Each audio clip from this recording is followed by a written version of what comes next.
الرحمن عدد ما يكون وما قد كان اللهم صل على حبيب الرحمن عدد ما يكون وما قد كان الحمد لله رب العالمين.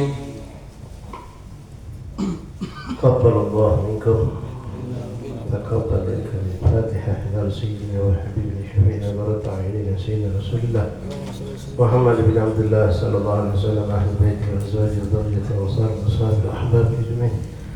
ثم إذا وقفت أولياء مغرب المشارق الأرض إلى مغربها دارها دار خصوصا سادتنا ومن محمد يدل تبرع المؤمنين وأهل الحوض وكل بخصوص سيدنا مولانا وحجنا الرحمن بن عيسى وبن عيسى سيدنا الله الفقيه المقدم محمد بن علي بعد جلده وسده وولاد جميع رسول الله عليه رسالة الصوفية المكرمة مشايخ الأرض إلى مغربها دارها برها. ثم إذا وقفت وقلنا لهذه البلد أهل فلنبا ودار السلام كلهم جميع خصوصا صاحب الولاية عبد الأزهري بدأت وأبي وأبي مشايخه ومشايخه وأخوانه وأولاد الطلاب وتلامذة الجميع. ثم إذا صاحب هذا المزاخين في مرمى الحيقين والسلام في حسنه وأبي وأمي ومشايخي ومشايخي وإخواني إن الله تغشاهم برحمة الجنة. إن الله يعين علينا بركاتهم وأسرارهم وأنوارهم وعلومهم كرامات من الفاتح بالدين الآخرة. وإلى أرواح والدينا ووالديكم وأمواتنا وأمواتكم أموات المسلمين أجمعين. الله يغفر لهم ويرحمهم ويسكنوا جل برحمته. إن الله يدخل في قبورهم روحا وريحانا والبشارة والأمل والخشية والرضوان جعل القبور ومرض الجنان. زدنا التقوى والاستقامة واختبار حسن الخاتمة بارة وعلى طاعتك سبحانك لا هدي من صالحا جانبة لكل خير جانبة لكل شر نعمة المسلمين. وإلى حضرة النبي محمد صلى الله عليه وسلم الفاتحة. أعوذ بالله من الشيطان الرجيم. بسم الله الرحمن الرحيم. الحمد لله رب العالمين الرحمن الرحيم مالك يوم الدين.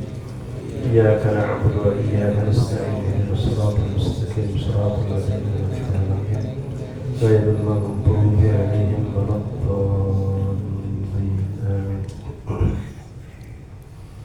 بسم الله الرحمن الرحيم. الحمد لله رب العالمين وبه نستعين على أمور الدنيا والدين. وصلى الله وسلم على خير خلق الله أجمعين سيدنا مولانا محمد صادق الوعد الأمين وعلى آله وصحبه حق قدره ومقداره العظيم. نوينا تعلم التعليم والإفادة والاستفادة والنفع والانتفاع تذكر التذكير الحث على التمسك بكتاب الله وسنة الرسل والدعاء إلى الهدى والدلالة على الخير ابتغاء مرضات الله وضرب ثوابه. اللهم أعظمنا بالعلم وزينا بالحلم وأكرمنا بالتقوى وجملنا بالعافية يا أرحم الراحمين. اللهم جملنا بالعافية والسلام وحققنا يا ربنا بالتقوى والاستقامة وأعدنا من موجبات الندامة يوم القيامة. يا حافظ أحفادنا وثبت لنا الثبات.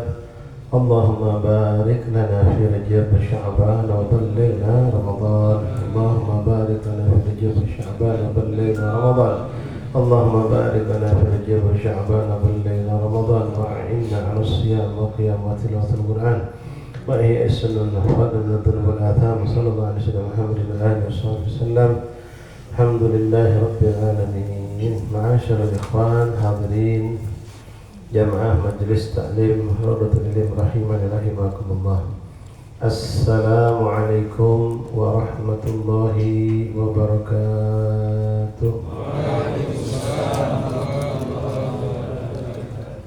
Alhamdulillah, alhamdulillah, alhamdulillah, alhamdulillah, syukur ya Rabbana, bersyukur kepada Allah Subhanahu wa Ta'ala yang kembali mengumpulkan kita di malam ke-8 daripada bulan Rajabul Asad, bulan Rajab yang penuh berkah, yang insyaAllah mungkin pada pertemuan malam kemarin Sabtu ada majelisnya pas malam awal bulan Rajab. InsyaAllah Habib Ali sudah banyak menjelaskan kepada ikhwan sekalian tentang apa itu bulan Rajab dan fadail kemuliaan yang ada di dalamnya.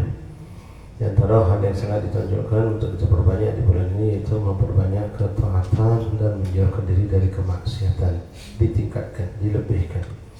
Kalau kita pun disuruh untuk inabah kembali kepada Allah, memperbanyak istighfar, taubat. Istighfar saya, antum, ikhwan kita lakukan berbanyak. Tapi sekali lagi yang lebih penting harus kita usahakan adalah menjauhkan diri dari maksiat. Harus kita usahakan lebih. Apa yang melalaikan kita untuk kita bermaksiat kepada Allah, bulan ini kita benar-benar jauhkan. Karena Allah mengharamkan lebih daripada di luar bulan Ashhurul Hurum. Jadi dalam setahun itu ada 12 bulan, 4 diantaranya Ashhurul Hurum, 3 bergandeng, 1 terpisah. Zulqa'dah, Zulhijjah, Muharram, Rajab. 4 bulan ini ya sepanjang hidup kita Allah larang. Allah melarang kita bermaksiat sepanjang hidup, sepanjang tahun. Tapi khusus di 4 bulan ini Allah lebih memberikan peringatan agar kita menjauhkan diri dari perbuatan kezaliman, kemaksiatan. Yang berbuat zalim di sini bukan zalim dalam makna kita merusak diri kita dengan minum-minuman yang beracun atau yang menghilangkan akal, itu jelas zalim, ya. Merusak diri dengan apalah itu zalim. Tapi yang dimaksud di sini kezaliman dengan kita bermaksiat kepada Allah. Mari kita jauhkan, berusaha sambil minta tolong sama Allah. Saya dan antum ikhwan tidak sanggup untuk melakukan taat, tidak sanggup pula untuk meninggalkan maksiat kecuali dengan pertolongan Allah. Maka kita ngaku sama Allah kalau kita lemah, dan kita minta tolong sama Allah untuk membantu kita dalam dua hal tersebut. Maka disitulah munculnya apa yang kita kenal dengan Sayyidul Istighfar. Dan ikhwan sudah hafal itu. Kalau tidak hafal cari di mungkin konten-konten Islam, atau bisa tanya Sayyidul Istighfar, pemimpinnya istighfar. Istighfar itu banyak.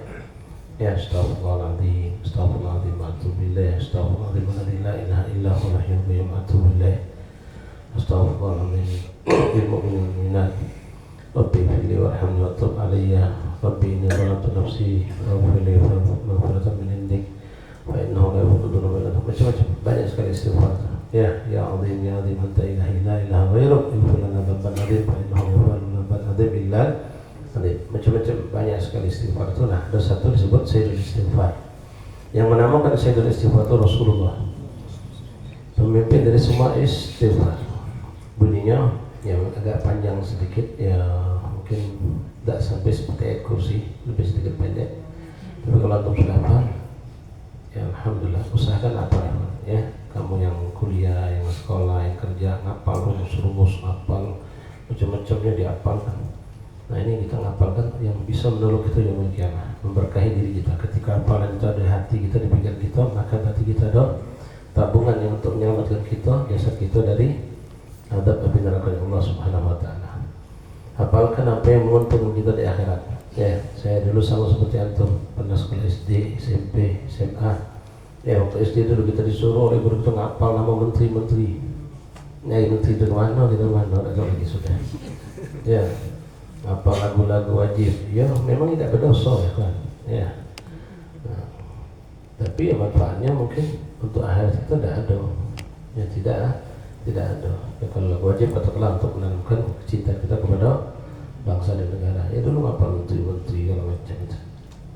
Tidak tahu lagi sudah kita. Untuk tidak di zaman Jokowi. Zaman Jokowi berubah terus bingung kita ngapal. Kalau dulu mantap, tidak banyak berubah, cuma meninggal ganti gong deh.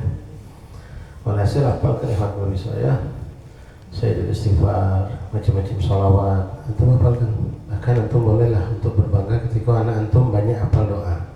Anak antum, anak kita banyak hafal salawat. Kalau hafal lagu tidak ada manfaat ya. Hafal lagu, hafal ayat-ayat kursi, ayat Quran, hafal doa-doa itu cantik.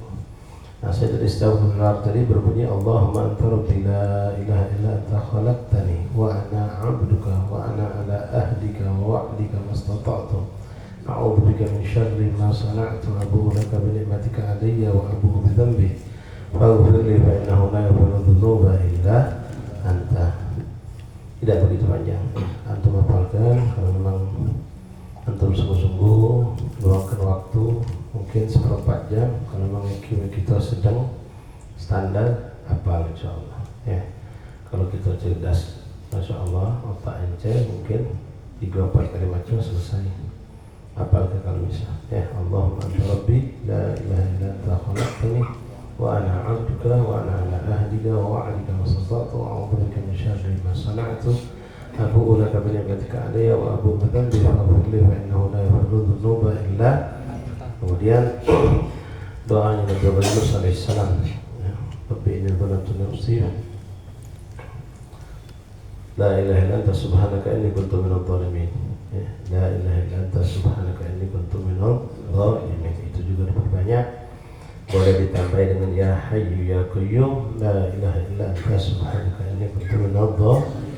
Kemudian yang menjadi khas dan ini pun bukan hanya di bulan Rajab dibaca, ya kapan pun boleh. Baca Rabbighfirli warhamni wa tub 'alayya, Rabbighfirli warhamni wa tub 'alayya, Rabbighfirli warhamni wa tub bukan ya, alayya. Baca 70 kali. Malam pada maghrib boleh, pada isya boleh, tidak pada subuh. Kalau nak ditambahkan subuh sampai isya boleh jatuh. Tidak ada larangan memperbanyak istighfar, bahkan orang yang beruntung kata Rasulullah adalah orang yang mendapatkan di lembaran amal dia banyak istighfar. Ya, tapi mudah-mudahan istighfar kita bukan istighfar yang butuh diistighfar lagi. Ya, ada orang istighfar tapi istighfar itu justru di mata Allah dianggap maksiat, sehingga butuh diistighfarkan lagi. Ada banyak mungkin pernah kita lakukan. Kita ucap istighfar tapi pikiran hati kita tidak ingat Allah, tidak ingat dosa. Ya, ingat dengan yang lain. Na'udzubillah min dzalik. Nah, istighfar seperti itu butuh diistighfarkan lagi. Atau model istighfar lebih astagfirullah. Pikirannya kemana? Ada juga dilakukan. Ya, dilakukan itu boleh kalau memang bisa menambahkan kekhusyuan. Tak apa-apa, sering dijadikan bahkan media dakwah oleh guru-guru kita. Seperti galak dibawakan ya. Astaghfirullah Rabbal baraya, Astaghfirullah minal khataya. Ada sebagian orang meresap menikmati dengan cara seperti ini. Ini boleh. Bahkan dulu Abang juga boleh kedengar waktu dakwah di Mentok Bangko itu setiap bulan kita masuk, kita diberikan Allah kesempatan dakwah di penjara, di tahanan, di penjara. Nah, kita diantaranya ngajak mereka baca istighfar tadi sambil kita doktrin mereka dengan ingat dosa itu, masya Allah tadi yang nangis. Ya memang tersentuh. Boleh kita bikin seperti itu kalau memang ya, tujuannya baik dan tidak merubah makna daripada istighfar yang kita baca. Tapi ikhwan rahimahullah, yang mudah-mudahan kita bisa berbanyak istighfar, berbanyak taubat kepada Allah, dan berbanyak doa minta keberkahan Allah. Mabarik lana fi Rajab Sya'ban balligna insyaallah. Mudah-mudahan seminggu sudah lewat tak terasa ikhwan. Ya, kita masuk malam ke-8. Mudah-mudahan siswa daripada yang tersisa 21 hari atau 20 hari ini bisa kita isi dengan sebaik-baiknya. Kita berkahkan diri kita dengan keberkahan, dan masuk Sya'ban kita masih terus menambahkan keberkahan, dan sampai kelak insyaallah kita dipertemukan Allah dengan bulan Ramadan insyaallah. Lanjutkan pembacaan kitab Risalatul Mu'awanah dari Imam Qutbul Irsyad Habib bin Abdullah bin Habib bin Muhammad Al-Haddad. Pembahasan kita masih seputar ilmu dan ahli ilmu. Ilmu dan ahli ilmu. Kewajiban kita untuk mengambil ilmu dari ahlinya, dari orang yang memang berilmu, lalu mengikuti mereka, mencontoh mereka. Namun kemarin Imam Haddad dari pembacaan kita yang terakhir mengingatkan kepada kita, tidak semua apa yang dilakukan oleh orang-orang yang alim, apalagi orang-orang yang sufi, orang-orang soleh, ahli zikir apa itu boleh kita ikuti.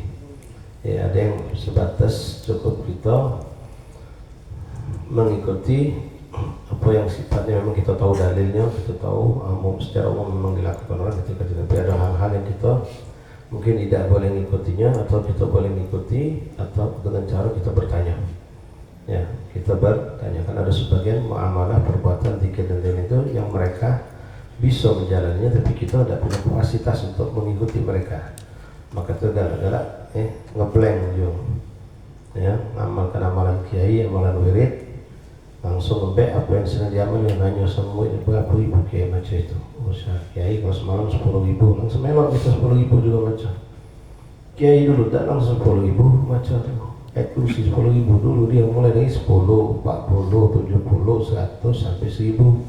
Bertahan lama 1000 tuh, baru naik. Kita baru mulai masuk 10.000 ngeblank. Pas ngeblank nyala ke kiai, kali tidak nyala ke eksklusi. Padahal kitanya yang begitupun perbuatan, sikap perbuatan tidak semuanya boleh kita ikuti. Bismillahirrahmanirrahim. Alhamdulillahirabbil alamin. Allahumma shalli wa sallim ala sayyidina Muhammad wa ala ali sayyidina Muhammad wa ma'allim rahimahullah ta'ala wa nafa'ana bihi min al amin. فإذا رأيت العالم في هذا الزمان يفعل شيئا أو يتركه مما يجهل قوله حقا أو باطلا فلا تكتفي بمجرد رؤيته في الفعل أو تركه حتى تسأل عن وجه ذلك في الشرع وحكمه في الدين. Kalau engkau menyaksikan di zaman sekarang ini ada orang alim melakukan sesuatu yang kau pandang ini kok aneh, atau dia meninggalkan sesuatu yang kau pandang kenapa ditinggalkan oleh orang alim itu, ya. Kita orang awam, maka kita bertanya. Contoh ikhwan, kita ini biasanya diajarkan uang untuk beramal, kita ngamalkan. Ente diajar uang setiap sudah menjadi adat di musola ente atau sama guru ente, kalau sholat isya itu sebelumnya sholat dulu sunnah 2 rakaat. Sholat sunnah 2 rakaat. Nah, sholat sunnah 2 rakaat ini sunnah memang ada nih, memang ada. Lalu ente kebetulan melok majelis kami, Ustaz Sukri, yang ba'dal maghrib. Ba'dal maghrib seperti tadi, seperti malam Selasa di Laung Kidul, malam Rabu di Muaro. Itu kita orang habis adzan tidak pakai sholat sunnah, langsung qomat baik. Nah, kalau yang seperti ini, kalau itu tidak membuat suatu kebingungan atau suatu yang membuat kita jadi bertanya-tanya, apalagi maaf sampai membuat kita menilai guru ini, ngapa Ustaz tinggal ke sunnah nih, padahal Ustaz ini kita mengamalkan sunnah. Maka ente bertanya sama beliau, tanya sama kami, Bib, ngapa udah sholat sunnah dulu? Ngapa udah sholat sunnah dulu? Kenapa kita selama ini melakukan sholat sunnah qabliyah, tapi ini kok dapat sholat sunnah, padahal ini di musola, di majelis taklim. Nah, kalau memang itu mengganggu atau membuat kita jadi takutnya kayak kita jadi suudzon, maka kita melihat kalau kita itu melok makna kita punya sholat sunnah, jadi makna kita ngasuh rugi dan sholat sunnah qabliyah. Nah, tanyakan sama guru tadi itu, ngapa dan adakah solusi untuk aku biar tetap dapat sholat sunnah. Nah, ternyata nanti dijelaskan kalau sholat sunnah qabliyah itu bukan sholat sunnah yang muakkad. Yang mana kalau kita lakukan sholat sunnah itu, mungkin pertama sayanya akan nyambung lagi majelis, akan menyambung lagi majelis. Lalu sholat sunnah qabliyah itu ikhwan tidak mampu dilakukan sebelum sholat, ternyata boleh dilakukan setelah sholat. Nah, itu kita baca nanya, ini kita dapat banyak ilmu, ya. Jangan cuma kita hanya mendam suudzon, itu tidak boleh. Kita bertanya boleh.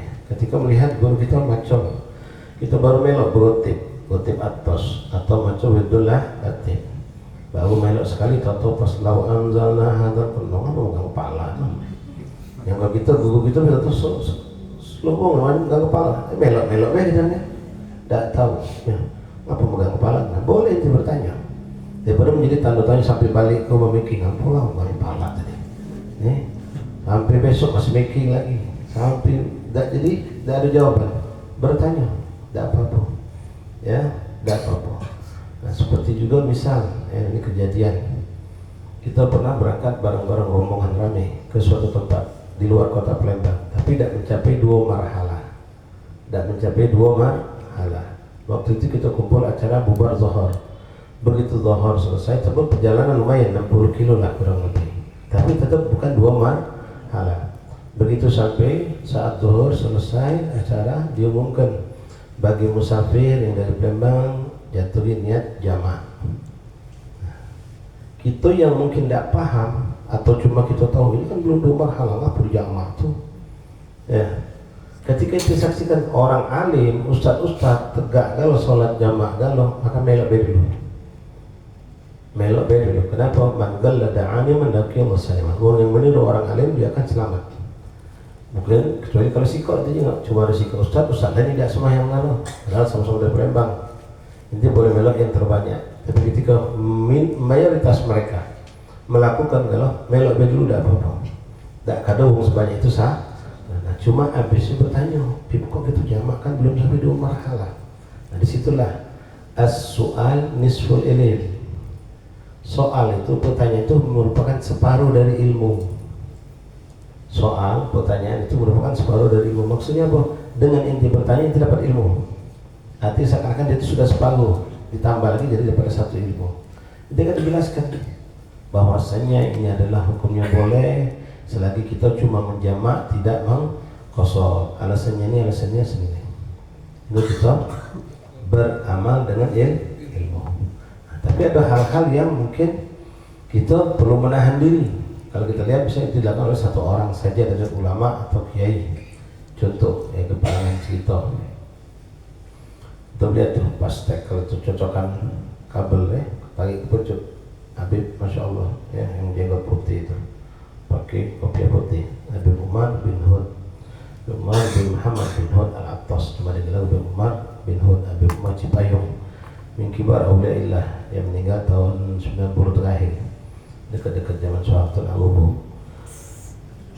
Di Jakarta tinggalnya, dulunya di Bogor, Cipayung beliau, ya tinggal di Condet, itu min kibar auliaillah. Beliau meninggal umurnya hampir 100 tahun kurang lebih. Zaman dulu mungkin kalau antum yang umurnya sekarang 40, nemuin zaman dulu ada namanya Porkas, ada namanya SDSB di Indonesia ini, sumbangan dana sosial berhadiah ya, untuk menyupport olahraga di Indonesia. Dibikinlah sumbangan tersebut. Judi, jelas-jelas judi, judi jelas-jelas, tapi ya karena pemerintah yang bikin, penguasa, walaupun ulama sudah berkuar itu haram, masih mereka lakukan. Nah, itu judi luar biasa ya. Inti pasang nomor, mayar, kaget pengumuman malam Kamis. Kalau pas nomor yang keluar tuh pas dengan nomornya kita, dapat duit zaman itu 1 juta, luar biasa kaya nanti. 1 juta, paling tinggi 10 juta, itu kaya aja. Tapi itu judi, jelas-jelas judi, haram hukumnya. Ya. Jadi uang dulu banyak sampai ya ke kuburan, minta nanya sama ahli kubur. Ya, jadi nolong. Ya, ada orang gila ditanyain nomor berapa besok tentu. Iya, itu malah gila. Ada juga datang ke kiai kurang aja. Ya, nah, termasuklah ada yang datang ke Habib Umar tadi. Ketika ada orang datang ke Habib Umar minta nomor apa? SDSB, aku pengen kaya katanya. Oh sudah, tunjuk nomor Habib. Nah, ini kan perbuatan mungkar. Kalau ada yang sikapnya ngomong apa Habib tunjuk nomor nih? Tak benar Habib nih.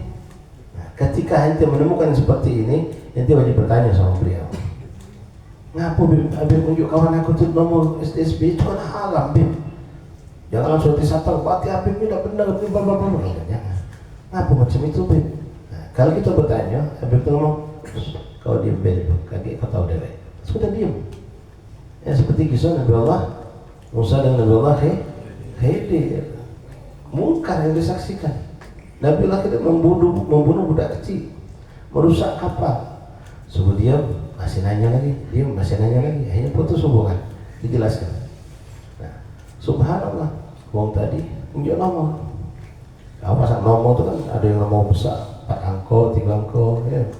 Ustaz ingatnya bukan pernah pakai, bukan. Ya, cuma tahu deh, kalau dulu punya perhatian. Kalau nomornya banyak, tembus, nanti bakal kaya luar biasa. Tunjuk nomor paling besar. Nah, pasanglah gitu. Pasanglah banyak-banyak. Masih kau kata Bib, kalau kau menang kakek, berapa modal kau singkir, duit itu gawa ke sini dulu.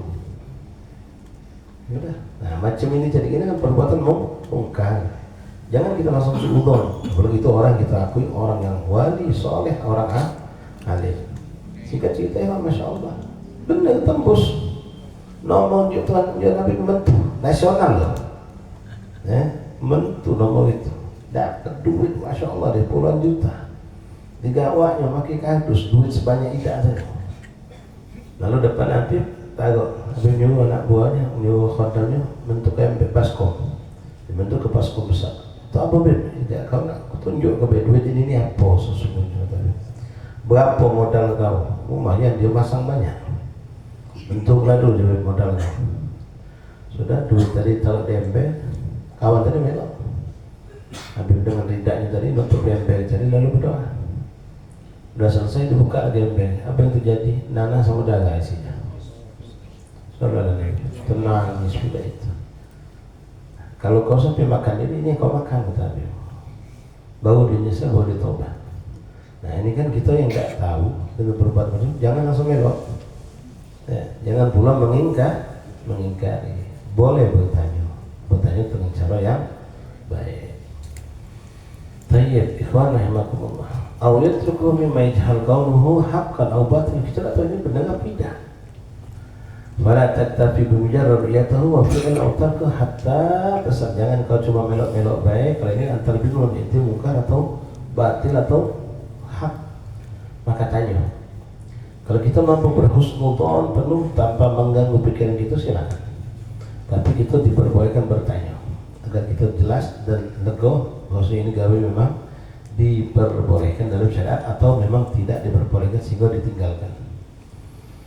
Tas'alu an wajhi dhalika fi syar' wa hukmi min ad-din wa la yahtaj al-muslim fi tahsil ma huwa fardhu alayhi min al-ilm ila tul muddah wa la yakadu talhaquhu mashaqqa fi dhalika li suhulatihi wa yakfi talib al-fatan min cerdas fi ta'allum dhalika an yajlisa ma'al 'alim al-mutqin sa'atan aw sa'atan min zaman.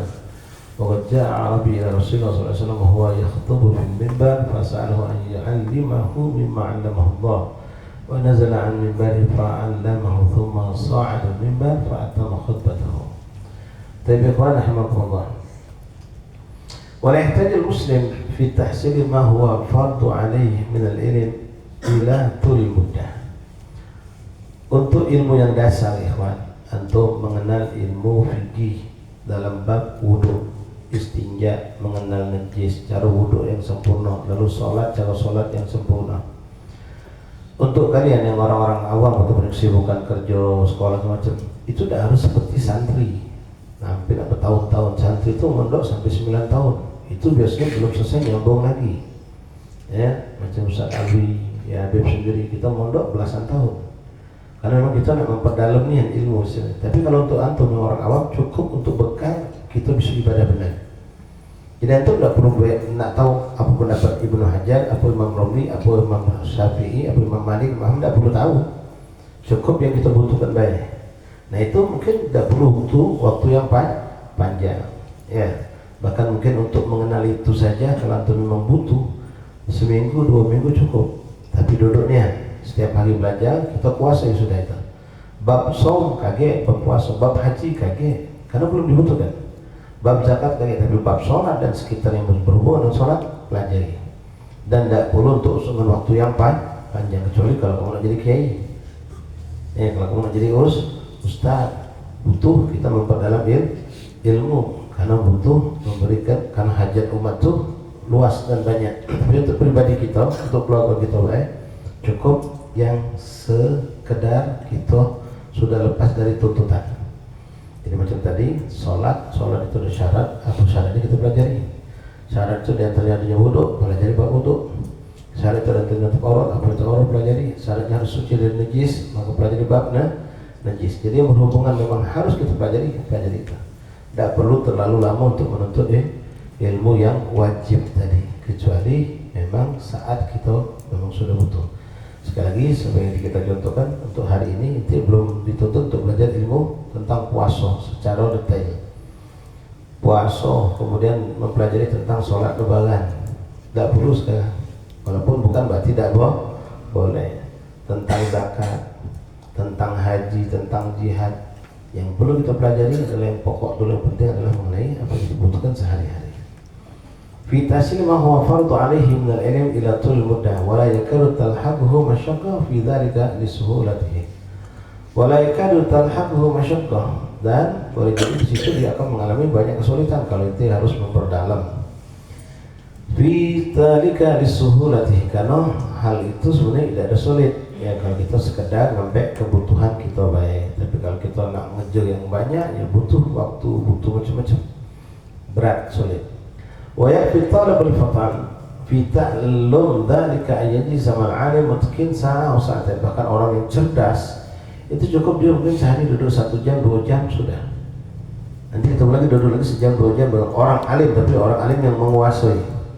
Dia bisa dapatkan ilmu itu dengan mudah. Waqad ja'a Arabi, telah datang kepada Rasulullah SAW seorang Arabi. Waktu itu Nabi sedang berkhutbah. Sedang tengah-tengah khutbah, tiba-tiba Arabi ini memang orang dusun yang tidak paham etika, tidak ngerti hukum. Nyingok ketemu Nabi sedang ceramah, langsung ditetaknya. Nabi sedang ceramah khutbah, ditetaknya. Ya Rasulullah, aku nak bertanya katanya. Bertanya tentang hukum. Waqad ja'a Arabi ila Rasulullah SAW wa huwa yakhthubu 'ala al-mimbar. Fas'alahu an yu'allimahu mimma 'allamahu Allah. Dia minta Nabi mengajarkan dia ilmu agama. Maka Rasulullah SAW, ya ini khusus dia juga, bukan berarti harus kita pelok jalan Nabi ini. Ya, tidak seluruh gawe Nabi itu namanya sunnah harus diikuti. Apa yang terjadi? Nabi turun dari mimbar, ngajari orang Arab ini. Yang ngajari siapa? Rasulullah. Ya, kalau Nabi ngajar itu zahirnya ngajarkan ilmu, tapi langsung juga dibarengi dengan keberkahan. Ya, inti belajar sama waliullah, orang soleh, sama belajar dengan orang pintar, bukan soleh. Beda ikhwan, keberkahan kita akan lebih paham dari orang yang soleh tadi. Walaupun bahasanya sederhana. Dengan orang yang alim, bahasanya masya Allah intelek, tapi dia bukan orang soleh, mungkin tidak nyambung ke hati kita, tidak gampang itu memahaminya.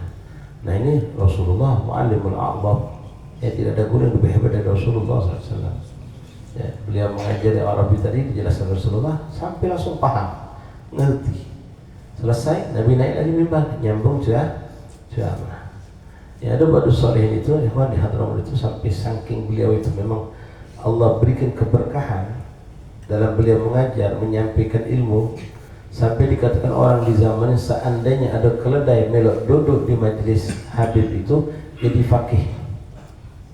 Keledai itu bakal jadi orang alim yang fakih, yang ngerti hukum fikih. Saking apa? Begitu Allah juga keberkahan. Wong awam sampai wong cerdas pacak nerimo galau dengan bahasa penyampaiannya tadi ini. Nah, bukan cuma modal ilmu, bukan cuma modal penyampaian, ini juga baliknya ke sini, keikhlasan. Bukan cuma ikhlas baik, juga hubungan dia sama Allah. Kalau guru-guru kita itu, ikhwan, para ulama, para salihin ini, mereka sebelum ngajar sudah minta dulu sama Allah, biar uang yang hadir ini dibukakan hatinya, dibukakan pikirannya untuk bisa gampang nerima. Lalu mereka pun menjaga lidah mereka. Kalau lidah yang digunakan untuk menyampaikan ilmu, tidak mereka ridho kalau tersentuh dengan sesuatu yang syubhat, apalagi dhamma yang haram, yang makruh pun tidak. Ya, kata ceritanya mereka para awliya ini sebelum ngajar ngudut dulu dah nanti. Ya, kalau habis ngajar ngudut mungkinlah masih ditoleran. Ya, tapi sebelum ngajar ngudut tidak. Kenapa? Malu dia. Aku sebentar lagi nak baca ayat Al-Quran, hadis Nabi, masa aku ngudut? Ya, intinya yang bakal bukan anak hadro barangkali ya, nak baca qasidah, ya, nak maulidan, kadang-kadang belum acara mulai ngudut dulu. Mengatakan ya Rabbi, maulid bawa asap, Nabi benci, kalau nyebut nama Nabi. Nyambung, nah di antara keberkahan itu di situ. Ya, terus mereka tawasul Fatihah dengan yang punya kita, kalau itu saya bermagam ada rumah macam kita majelis ini, siapa di wilayah kita Fatihah kan. Itu semua itu menjadikan sumber keberkahan itu datang dari segala macam. Jadi bukan cuma mengandalkan inti pinter, inti paham, inti mampu menjelaskan. Ya, itu belum tentu menjadikan keberkahan. Keberkahan itu penting. Nah, berkah itu didapatkan antum yang hadir di majelis ini, ya. Yang punya wudhu sama tidak punya wudhu beda. Yang punya wudhu sama tidak punya wudhu beda. Walaupun yang saya sampaikan sama-sama nanti terima, tapi keberkahan sir daripada ilmu akan beda. Ayat Al-Quran yang nyampe ke inti, ada yang mengangkat sir itu pada tubuh kita, ada yang cuma nyampe lewat lagi. Itu contoh. Tapi ikhwani rahimani rahimakumullah, la ilaha illallah Muhammadur Rasulullah sallallahu alaihi wasallam.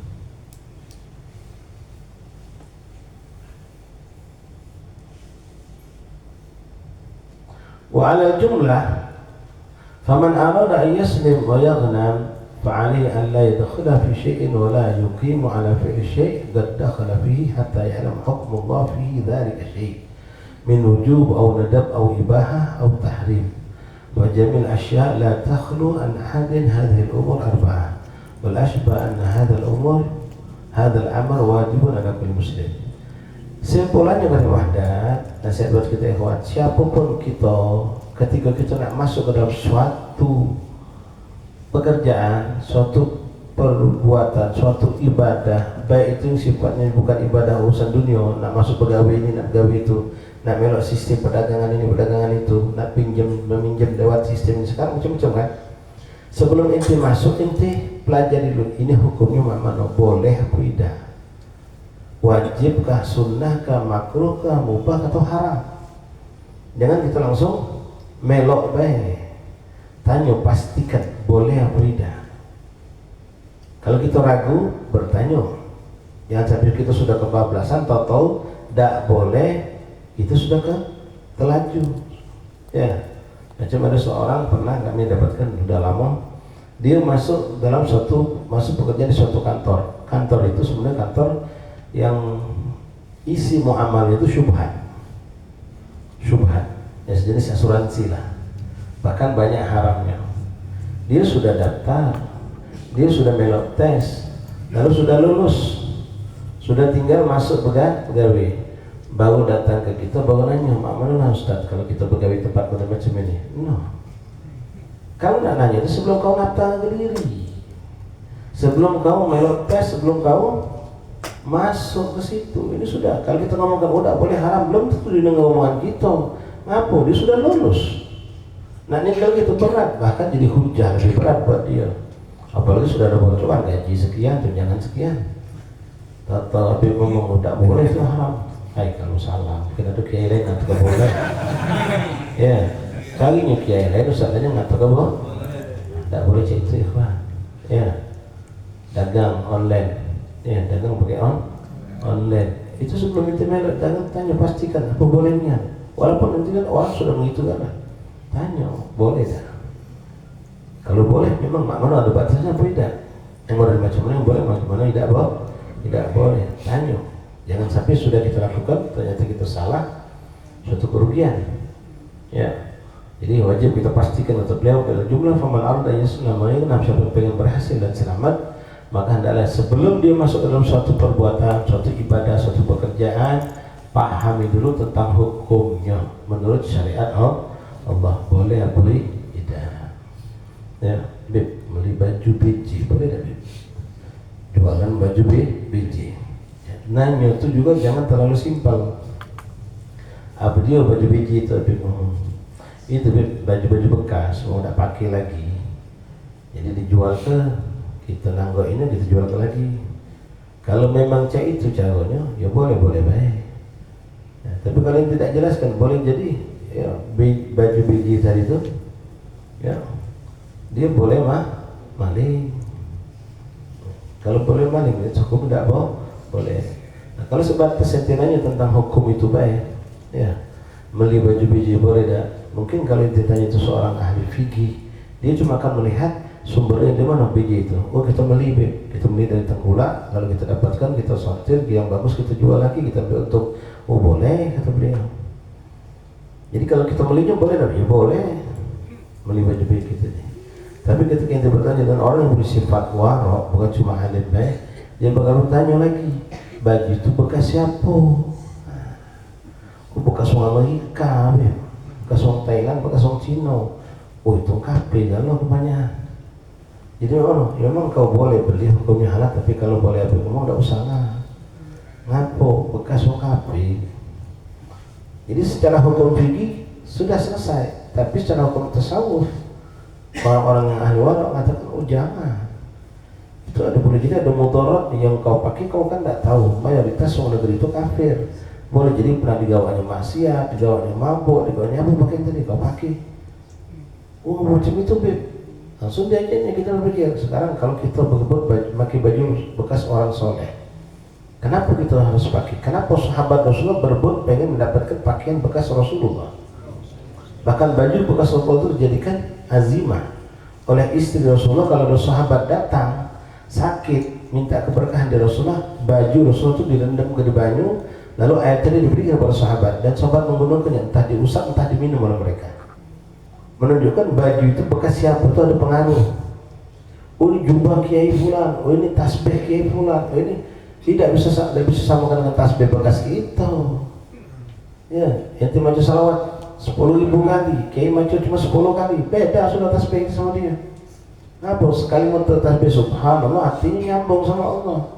Kita maju subhanallah sampai kiai kita kemana? Beda. Apalagi baju yang mereka pakai dengan ibadah. Baju nempel ke kulit, kulit nempel ke darah daging mereka, nyampe ke hati, hati mereka nyambung kepada Allah. Makanya bekas makanan orang-orang soleh itu berebut ngambil. Itu sudah dilakukan oleh sahabat di zaman Rasulullah. Kenapa berebut sisa makanan kiai? Kalau berebut makanan kami, kenapa? Tangan makanan itu sudah disentuh oleh tangan mereka. Tangan mereka ini penuh berkah. Kenapa? Mereka selalu ingat zikir pada Allah dan tidak melakukan maksiat, bahkan banyak melakukan taat. Tapi kalau makanan bekas orang fajir, makanan bekas orang yang maksiat kepada Allah, jauhi. Kenapa? Boleh jadi berpengaruh buruk buat kita. Dan itu memang hak. Itu aduh. Tapi ikhwan rahimakumullah. Jadi kita pelajari dulu apa yang kita gawikan, apa yang kita lakukan. Ya. Ada yang hubungan masalah-masalah yang penting seperti masalah perkawinan. Ada orang juga kita kamu ni daripada pacaran tak kewan ada sobannya berkailang tak kati kebayannya mending kamu kawin aku belum siap pak nak kawin, duit belum ada, orang tua aku juga belum izin belum ada duit, sudah kawin siri kawin bawa tangan. Pak Manjur bawa tangan ini ya. Kawin bawa tangan. Nah, jadi kawin bawa tangan, tanya apa di bawa tangan tuh? Apakah orang kawin bawa tangan? Maksudnya apa? Oh ternyata kawin bawa tangan cuma kawin tidak diumumkan, itu baik. Bedanya, kalau kawin yang disunahkan, kalau kawin yang diumumkan, syaratnya sama. Ada wali, ada saksi, ada mahar. Dan ditanya lagi, Bim kata orang kalau kita kawin bawa tangan tuh tidak boleh hamil dulu. Tanya, udah boleh hamil, syariat yang melarang apa cuma takut kalau budak ini kawin 4 bulan lagi tahu sudah kembung? Kan jadi muskilah, orang yang nggak tahu apa kembung dulu, malah kita sudah tanya. Jangan sampai kayak kita jadi rugi. Ya oke lah kalau rugi, tapi kalau itu menjadi maksiat, nah udah bertanya. Apa yang kita nak jalan ini? Apa aku ni akan ngawinkan melakukan suatu perkawinan yang tidak seperti orang kebanyakan. Kawinnya sembunyi, ya, tidak apa-apa itu ikhwan. Ini kawin sembunyi-sembunyi, kawin siri istilahnya itu menghalalkan hubungan kamu daripada kamu bermaksiat sepanjang hari. Kalau kamu sudah kawin, kamu boleh nak jalan kemana? Cuma itulah tadi, biasanya uang tiwati jangan sampai sekarang bulan Januari nak diganti ke Oktober lagi. Kalau gendong bayi, iya kan? Jadi dihalangi. Nah, halangan ini apa syariat? Oh tidak, syariat sudah menghalalkan. Yang larangnya orang tua kita karena itu tadi takut lagi kalau kau pas kita mau nggak bulan Juni nggak mikir kawin atau bini kau sudah, nah, jadi bala. Ya, itu kawin sendiri. Pelajari apa yang boleh, apa yang tidak boleh. Nah, kalau yang kawin namanya kawin lagi jangan capek. Ya, kawin lagi jangan capek kan, lagi terus. Ya, kawin itu dulu.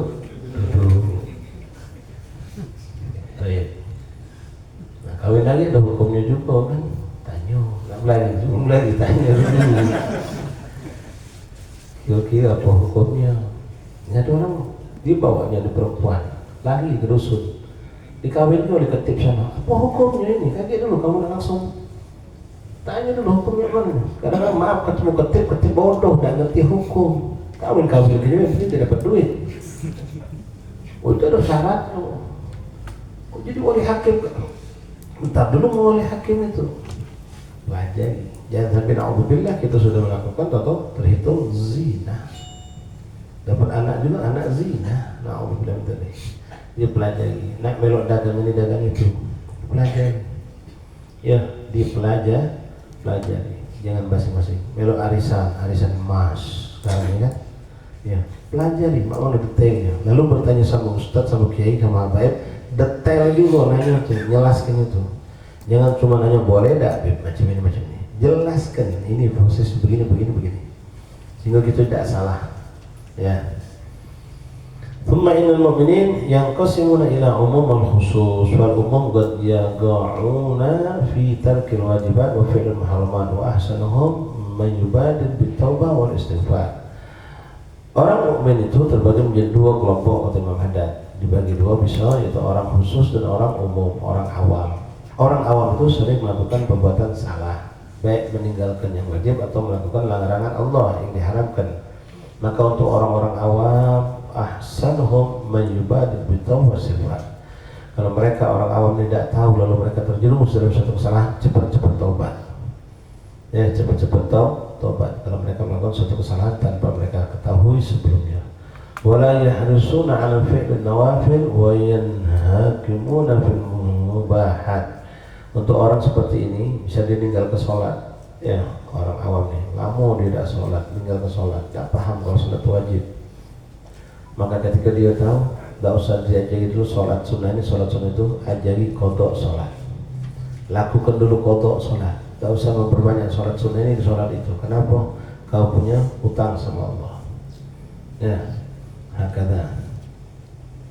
Atau menyebutkan perkara-perkara yang mubah lainnya. Wa ammal khusus yaudun al-wajibat wa yatrakuna muhammadan bi hal. Adapun orang-orang yang khusus, orang yang ngerti, orang yang berilmu, mereka bisa melaksanakan yang wajib dan meninggalkan apa yang diharamkan Allah dengan segala keadaan. Wa yahfadzuna wa yahfadzuna ala fi'l mandubat, dan mereka sibuk dengan menambahkan hal-hal yang sifatnya sunnah. Wa yaqtasiruna min al-mubahat ala ma yakunu wasilah ila al-qiyam bi imtithal awamir wa istidlal wallahu a'lam bis shawab. Wallahu bitaufiq. Wallahu a'lam. Sampai sini Pak Ikhwan, insyaallah kita lanjut lagi pada pertemuan akan datang. Insyaallah.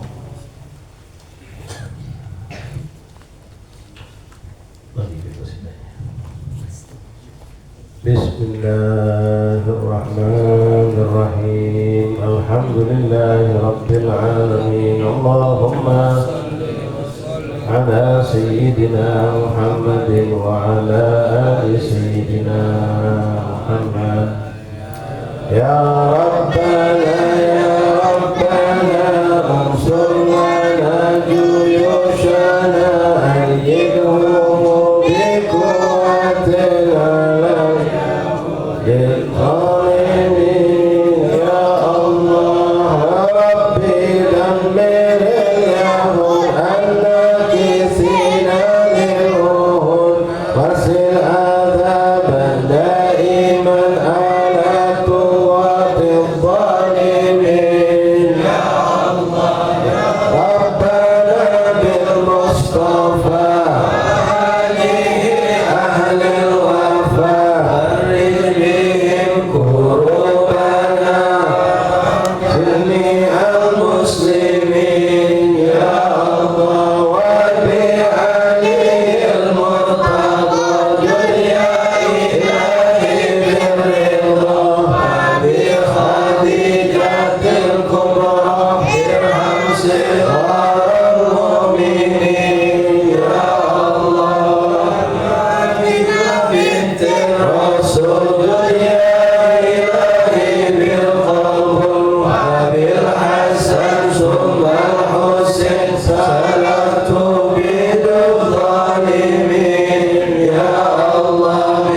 Allah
أن الله يتوشى ورحمة الله أن الله يدعى لبركاتهم وأسرارهم وأنوارهم وعلومهم والجنفات من الآخرة ألا ندل بتوه الوضوه ورسول صالح صلى الله عليه وسلم ونسأل ونسترجون ونشوف قلوبنا ويقضي حاجة الدنيا والآخرة الله يشفي مرضانا وسلم وشفاء الوالدة ريبها صعود مريم بنت باسم شهاب وأمار ديانا بنت زين الدين فاطمة الزهرا بنت أحمد فوزا عزيزة باركتها بإنسان بن محمد فندي وكل من وصل للشفاء من إخوانا وصابنا أحبابنا أن الله يشفيهم شفاء عجلا شفاء جوال سبحانه وتعالى مع المصالح عندنا وتنكر لنا أنا وابن المسلمين إلى حضرة النبي محمد صلى الله عليه وسلم الفاتحة بسم الله الرحمن الرحيم